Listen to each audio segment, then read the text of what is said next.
So I'm just going to jump straight into the updates. I've actually got a couple more things yet to come, but that's hopefully going to come tomorrow, so there might be another short update tomorrow. Possibly it might be an unboxing, so we'll wait and see. So I'm going to do these in no particular order. I'll go for the first and only Blu-ray that I've bought this week, so far, and that is Willy Wonka and the Chocolate Factory. This is the original edition. Stand that there. Hopefully there should be a print of this appearing on the screen for you to see in a bit better detail. I might also do a scan of the back. Picked this up for £6 from Morrison's, and it's it's one of my childhood classics. Granted, it was made a little bit before I was born, probably about 10-15 years before I was born actually, but it's still just a magical story that is a lot darker when you get older and appreciate the subtleties of some of the storytelling. Gene Wilder just gives an incredible performance as Willy Wonka, and it's just a phenomenal film. Everything from the songs of the Oompa Loompas to such the vivid visual imagery, from them walking into the kind of the floor of the actual chocolate factory and seeing just kind of that magical place where everything is edible, to just the kind of the really sweet story that's in the centre of it, of how Willy Wonka has grown to become this shut-in that, he eventually just wanted someone to love him, and that's what this story winds up being quite a bit about. But this is definitely worth checking out for £6. Blu-ray transfer is next to none, really. Stunning transfer. I also noticed they had the remake, which I think my sisters have got that on DVD, but I might have to pick that one up as well because it's one of the most successful remakes I've ever seen. But I won't be talking about that just now. Special features for this one include story behind the making of Willy Wonka and the Chocolate Factory, mouth-watering commentary from the Wonka Kids, 4 songs, vintage featurette and the theatrical trailer, and then you've just got the inside of that. Only slight complaint is that America have got a slightly better packaging for this, as they've got them in the digibooks, which I would love for them to release over here, but I don't think they wind up will. The next one, talking of remakes, is the remake of A Nightmare on Elm Street. Now, this was an interesting one. I haven't actually watched it, but just judging from the trailer and the features that I've watched for it, I can't quite make my mind up on what I feel towards the remake. I've actually been recently re-watching the original movies, and granted they had kind of a camp nature to them towards the end of the series, but that's what kind of made Freddy Krueger, the fact that he toyed with you in his dreams. He wasn't just a kind of a case of I'm a dream monster, I'm going to kill you. He messed with kind of what played in their psyche, so they worked out really well. I mean, Jackie Earle Haley as Freddy Krueger, I've got no doubt that he will be able to pull off the performance. Personally, for me, Robert Englund will only ever be Freddy Krueger.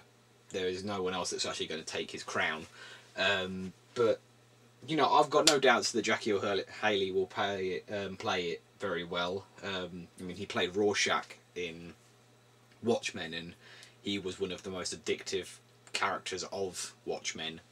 The makeup effects are the main thing I've got to complain about, really. I understand they were going for a realistic look for it, but I think they might have tried to steer a little bit too far away from the traditional Freddy look. But you know, I'm looking forward to seeing it. It's just kind of a horror flick, really. There's been some good remakes. There's been some bad remakes. Hopefully, this one won't be one of the latter. But pick this up for £5. The only special feature it's got is them talking about the reinvention of Freddy. But that's one that I'll probably wind up doing a review on at some point.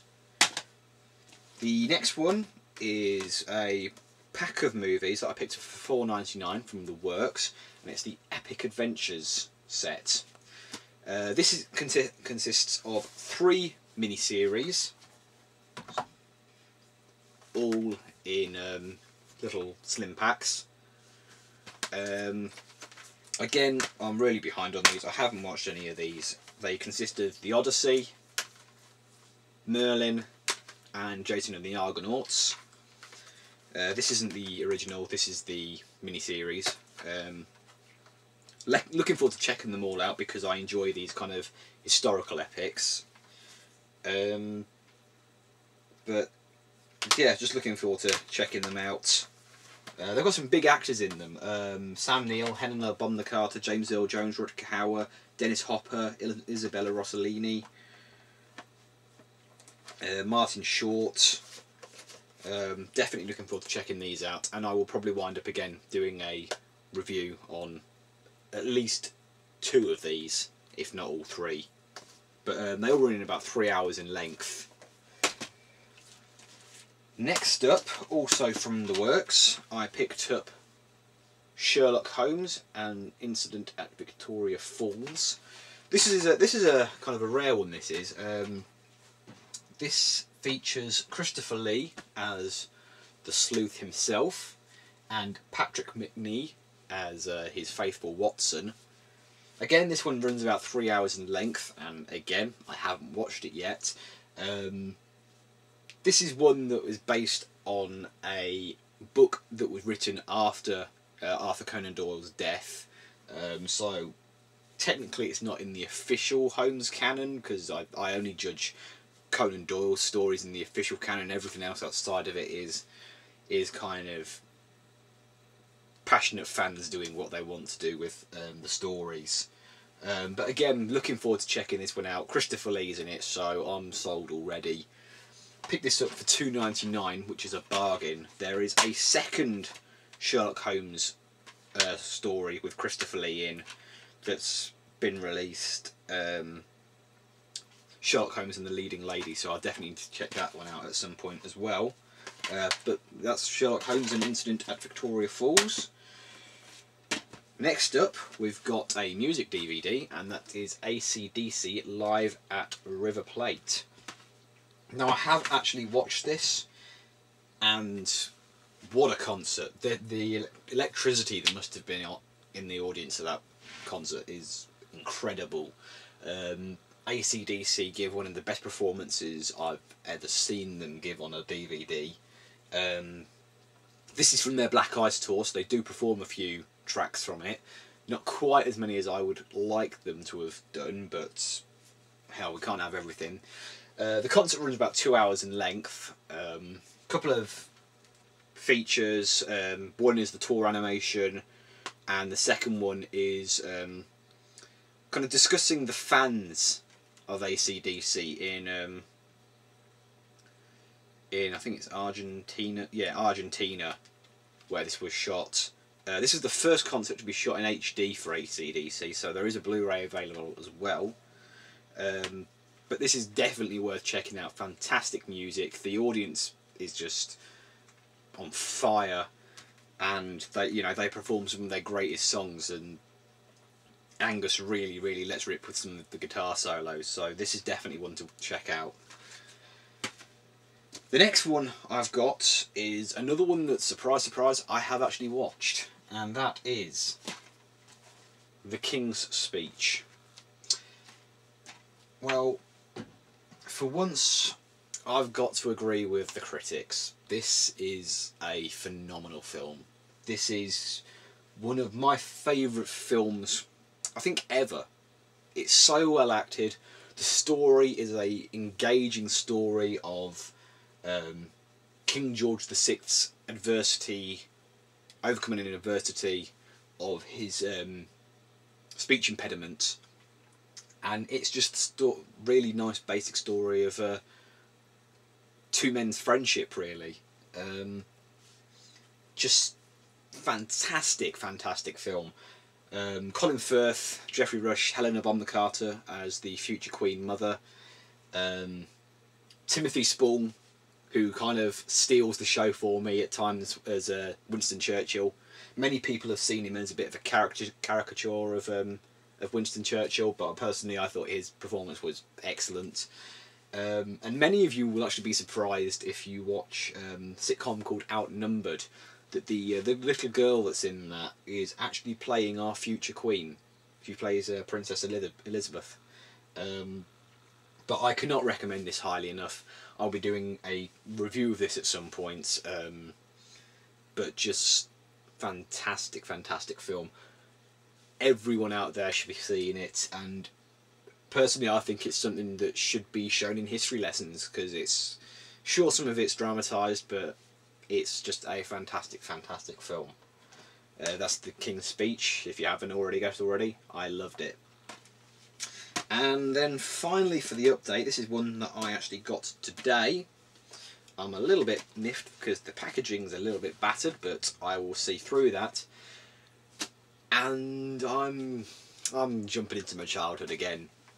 Captain Scarlet and the Mysterons. This is the complete Marionation show done by Gerry Anderson. I have also got up here the CGI version that was recently done, which is actually worth checking out. Now I haven't actually checked the DVDs out to see what the picture quality is like, but if it's anything like Thunderbirds, it will hold up perfectly today. You've got 6 discs. I was kind of hoping it'd be a slightly slimmer pack than what this is. It's effectively just 6 standard keep cases, and some of them have gotten a little bit battered in transit, but you know, just all with the Spectrum logo. That's it. My mind's going already. Each of the discs has some form of special features, whether it's commentaries, featurettes. On some of them they're actually audio adventures, which I can't wait to check out. And then finally the 6th disc is one that I'm very curious to check out, because this is Captain Scarlet, SIG. This is a hour-long documentary on Captain Scarlet. They did one like this on Thunderbirds, but I think that was actually called Thunderbirds FAB. Now I'm a little bit confused, because apparently on one of these discs is a long documentary actually being hosted by Gerry Anderson, according to the internet. Now this one looks like this is actually being done in the same format as the Thunderbirds one, where it's a puppet hosting it. In this case, Captain Blue. Brains hosted the Thunderbirds one. But I'm seriously looking forward to checking this out again. I only ever used to see this when it was on the BBC channel at lunchtime when I was maybe 6 or 7. So this is another Gerry Anderson one that I've got now. I just need Stingray. I think I'll probably pick up Joe 90 at some point, but I want the 3 main ones, which were Thunderbirds, which I've got, Captain Scarlet, which I've got, and then Stingray. So that's it for the update. Hopefully it's come under 15 minutes. If not, time to do a bit of shopping. But that's it for this part, and I will see you next time in the real show.